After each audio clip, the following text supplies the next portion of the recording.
Good morning বন্ধুরা, আজকে আমি একটা রেসিপি নিয়ে এসেছি। দেখো, এই যে মাশরুম, আর এখানে একটা আলু নিয়ে নিয়েছি, আর এখানে টমেটো, কাঁচা লঙ্কা, আর এখানে আদা রসুন ছাড়িয়ে নিয়েছি, এখানে পেঁয়াজও কেটে নিয়েছি। দেখতে থাকো আমি রেসিপিটা কী করে বানাই। নতুনত্ব রান্না এটা মাশরুম, তাই যে দেখো আমি মাশরুমটা কীভাবে কেটে নিচ্ছি।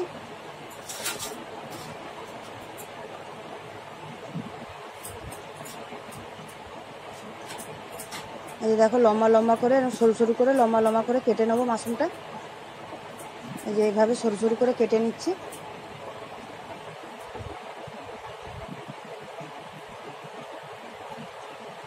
একটু সাইডের এগুলো পরিষ্কার করে নিচ্ছি একটু। এই যে এইভাবে লম্বা লম্বা করে পরিষ্কার করে কেটে গুছিয়ে নিচ্ছি। এই দেখো এইভাবে কেটে নিয়েছি মাশরুমটা। এতে একটা আলু দেবো, ওই জন্য আলুটাও ছোটো ছোটো ডুমো ডুমো করে কেটে নেবো।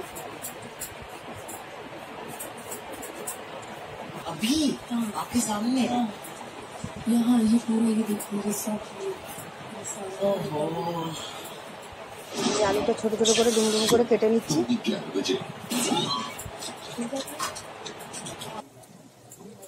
এদিকে আমি জল বসিয়ে দিচ্ছি একটু গামলার মধ্যে, ওই কী বলে, ওই মাশরুমটা একটু গরম জলে ভিজাবো বলে ওই জন্য জলটা একটু গরম করে নিয়েছি, হালকা গরম করে নিয়েছি, ফোটাইও নি, একটু উষ্ণ গরম জল করে এই যে মাশরুমটা একটু ভিজিয়ে রাখবো গরম জলে।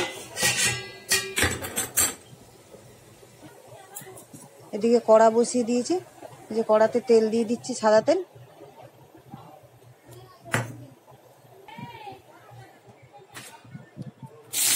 এর মধ্যে পেঁয়াজটা দিয়ে দিলাম, কেটে রেখেছিলাম পেঁয়াজটা, যেটা ওটা পেঁয়াজটা দিয়ে দিলাম, আর এখানে আদা রসুন টুকরো করা ওটাও দিয়ে দিলাম। দিয়ে একটু আদা রসুন পেঁয়াজটা একটু নেড়ে চেড়ে নেবো, একটুখানি মানে লাল হওয়া অবধি একটু নেড়ে চেড়ে নিয়েছি। এর মধ্যে দুটো কাঁচা লঙ্কা দিয়ে দিচ্ছি।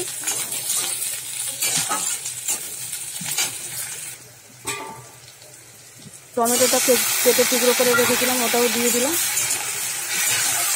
দিয়ে এবার আমি এটা ভাজা ভাজা একটু করবো। এর মধ্যে অল্প একটু নুন দিয়ে দেবো, কেন যে টমেটোটা একটু গলবে না নাহলে, এই জন্য টমেটোটা গলার জন্য অল্প একটু নুন দিয়ে দিলাম। এই দেখো আমি এদিকে ভাজা ভাজা করে নিয়েছি, তেল ছেড়ে গেছে। এবার নাবিয়ে নেবো এটা। এই যে নাবিয়ে নিয়েছি, ঠান্ডা হতে দিয়ে দিয়েছি ওটা নাবিয়ে। এর মধ্যে তেল দিয়ে দিচ্ছি। এই যে ডুমো ডুমো করে আলুটা কেটে রেখেছিলাম, ধুয়ে নিয়েছি ভালো করে, আলুটা দিয়ে দিচ্ছি তেলের মধ্যে।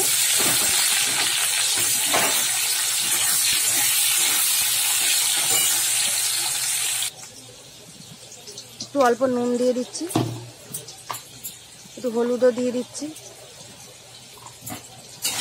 আলুটা একটু লাল করে ভেজে নেবো। আমি আলু দিয়ে দিচ্ছি, তোমরা চাইলে আলু দিতেও পারো, এমনি শুধুও করতে পারো।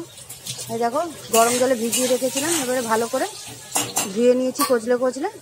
আর এখানে যে মশলাটা যেটা ভেজে রেখেছিলাম এটা ঠান্ডা হয়ে গেছে, যে শিলনোড়াতে আমি বেটে নিচ্ছি। তোমরা চাইলে মিক্সিতেও বাটতে পারো, আমি শিলনোড়াতে বেটে নিচ্ছি। ভালো করে মিহি করে আমি বেটে নেবো শিলনোড়াতে। এই যে আলুটা লাল হয়ে গেছে, এবারে তুলে নিচ্ছি, লাল করে ভেজে নিয়েছি আলুটা। মশলাটা কি করবো? এখানে মশলাটাও আমার বাটা হয়ে গেছে মিহি করে।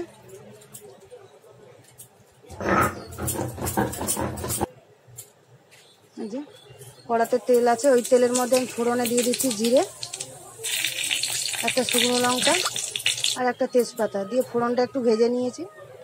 ওই যে বাটা মশলাটা ওটা তেলের মধ্যে দিয়ে দিচ্ছি। তেলের মধ্যে দিয়ে দিচ্ছি, ভালো করে কষিয়ে নেবো। এর মধ্যে এবারে আমি পরপর মশলাগুলো দিয়ে দেবো। দিয়ে দিচ্ছি হলুদ, দিয়ে দিলাম ধনে গুঁড়ো, জিরের গুঁড়ো, লঙ্কার গুঁড়ো দিয়ে দিচ্ছি, পরিমাণ মতো নুন দিয়ে দিচ্ছি। দিয়ে আমি ভালো করে এবারে মশলাটা কষিয়ে নেবো।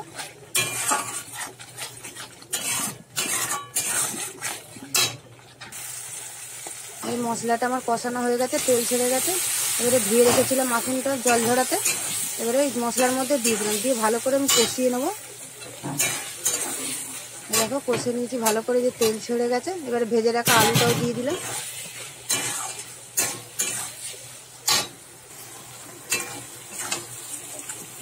ভালো করে কষিয়ে নিয়েছি। এবারে জল দিয়ে দেবো, এই যে জল দিয়ে দিচ্ছি। এটা তো কষা কষা হবে, বেশি জল দেবো না। এটা তুমি ভাত রুটি যেটা দিয়ে খেতে পারবে, খুবই ভালো লাগে খেতে। অল্প একটু মিষ্টি দিয়ে দিচ্ছি, কারণ চিনিটা একটু অল্প দিলে তরকারিতে স্বাদটা ব্যালেন্স হয়, ওই জন্য আমি অল্প একটু চিনি দিয়ে দিলাম। এই দেখো মাখা মাখা হয়ে গেছে, অল্প একটু গরম মশলা গুঁড়োও দিয়ে দিচ্ছি। এই যে মাখা মাখা হয়ে গেছে, এবারে আমি নামিয়ে নেব। রেডি আমার মাশরুমের রেসিপি। দেখো তোমরা ভিডিওটা প্রথম থেকে শেষ অবধি।